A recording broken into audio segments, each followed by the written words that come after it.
आज लोकसभा निवडणुकांचं बिगुल वाजलं। यावर शिवसेना ठाकरे पक्षाचे आमदार वैभव नाईकांनी या निवडणुकीसाठी आम्ही सज्ज असल्याचं म्हटलंय। तसंच भाजपची देशात अनेक राज्यांमध्ये सत्ता आहे, त्यामुळे भाजपला यंत्रणा हलवण्यासाठी या 7 टप्प्यांचा फायदा होईल असा आरोप देखील आमदार वैभव नाईकांनी केलाय।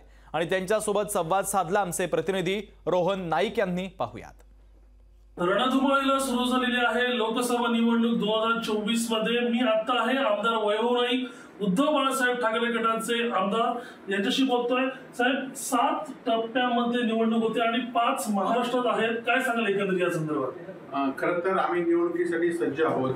आमचे या मतदारसंघाचे उमेदवार सुद्धा जाहीर झाले आहेत आणि त्यामुळे आम्ही निवडणुकीसाठी सज्ज आहोत। परंतु निवडणूक आयोगाने कुठेतरी भाजपचा जो आज भाजपची अनेक राज्यांमध्ये सरकार आहे आणि त्या सरकारच्या माध्यमातून ज्या ठिकाणी निवडणुका असतील त्या ठिकाणी ती यंत्रणा सगळी हलवण्यासाठी या निवडणुका खूप लांब हे केलेले आहेत, पोचवलेले आहेत आणि त्यामुळे लांब टप्पे असल्यामुळे 7 टप्प्यात मतदान या ठिकाणी होतंय आणि महाराष्ट्रामध्ये तर 5 टप्प्यामध्ये होते आणि त्यामुळे त्यांची यंत्रणा आहे ती एकाच ठिकाणी दुसऱ्या ठिकाणी जाण्यासाठी त्यांना वेळ मिळणार आहे आणि ते तसं करणार आहेत।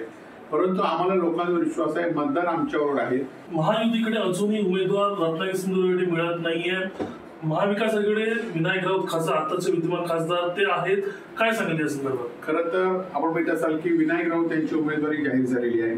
ते खरं तर 10 वर्ष खरं तर लोकांच्या संपर्कात आहेत। आता आपण प्रचाराचा आम्ही निवडणुकीचा पहिला टप्पा प्रचाराचा आम्ही सुरू पण केलेला आहे आणि दुसरीकडे आपण बघितलं असाल की नारायण राणे केंद्रीय मंत्री होते, त्यांची राज्यसभा गेली, परंतु त्यांचं नाव पहिल्या आणि दुसऱ्या यादीत नाही आहे, तरी ते इच्छुक आहेत। ते सांगत नाहीत की मला उमेदवारी नको आहे म्हणून। परंतु जो पण उमेदवार असेल, एकीकडे निष्ठावंत म्हणून विनायक राऊत साहेब आहेत आणि दुसरीकडे गद्दारी ज्यांनी केली असे लोक आमच्या समोर आले तर निश्चितपणे आम्ही त्यांचा पराभव करू, हा विश्वास आम्हाला आहे। Camera person Suresh sir, Rohan Naik, लोकशाही मराठी, सिंधुदुर्ग। लोकशाही मराठी, ऐका, पहा, जागरूक रहा।